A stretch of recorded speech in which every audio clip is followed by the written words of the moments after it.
باللہ من الشیطان الرجیم بسم اللہ الرحمن الرحیم الرحمن علم القرآن خلق الانسان علمہ البیان الشمس والقمر بحسبان والنجم والشجر یسجدان والسماء رفعها ووضع الميزان ألا تطغوا في الميزان وأقيموا الوزن بالقسط ولا تخسروا الميزان والأرض وضعها للأنام فيها فاكهة والنخل ذات الأكمام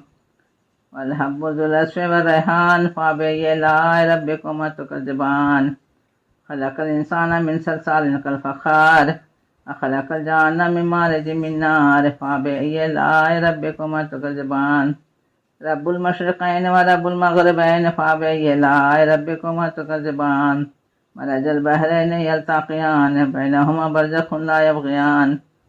فبأي آلاء ربكما تكذبان يخرج منهما اللؤلؤ والمرجان فبأي آلاء ربكما تكذبان وله الجوار المنشآت في البحر كالأعلام فبأي آلاء ربكما تكذبان كل من عليها فان ويبقى وجه ربك ذو الجلال والإكرام فبأي آلاء ربكما تكذبان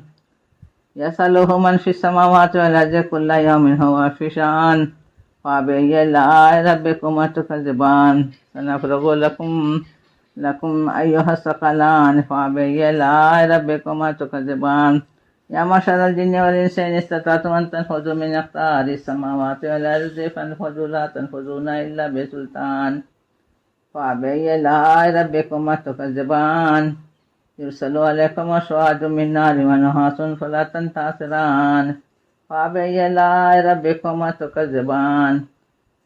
وإذا انشقت السماء فكانت وردة كالدهان فبأي آلاء ربكما تكذبان فيومئذ لا يسأل عن ذنبه إنس ولا كان ولا جان فبأي آلاء ربكما تكذبان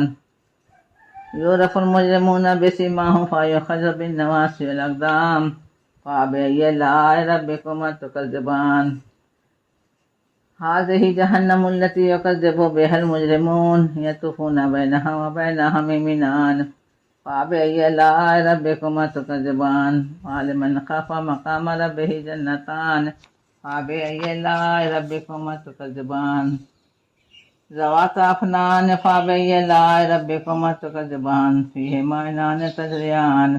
فبأي آلاء ربكما تكذبان فيهما من كل فاكهة زوجان فبأي آلاء ربكما تكذبان متكئين على فرش بطائنها من استبرق وجنى الجنتين دان فبأي آلاء ربكما تكذبان فيهن قاصرات الطرف لم يطمثهن إنس قبلهم ولا جان فبأي آلاء ربكما تكذبان كأنهن الياقوت والمرجان فبأي آلاء ربكما تكذبان هل جزاء الإحسان إلا الإحسان فبأي آلاء ربكما تكذبان ومن دونهما جنتان فبأي آلاء ربكما تكذبان مدهامتان فبأي آلاء ربكما تكذبان فيهما عينان نضاختان فبأي آلاء ربكما تكذبان فيهما فاكهة ونخل ورمان فبأي آلاء ربكما تكذبان فيهن خيرات حسان فبأي آلاء ربكما تكذبان حور مقصورات في الخيام فبأي آلاء ربكما تكذبان لم يطمثهن إنس قبلهم ولا جان فبأي آلاء ربكما تكذبان متكئين على رفرف خضر وأبقار حسان فبأي آلاء ربكما تكذبان تبارك اسم ربك ذي الجلال والإكرام صدق الله العظيم وما خلقت الجن والإنس إلا ليعبدون اور میں نے جنوں اور انسانوں کو اس لیے پیدا کیا ہے کہ میری عبادت کریں۔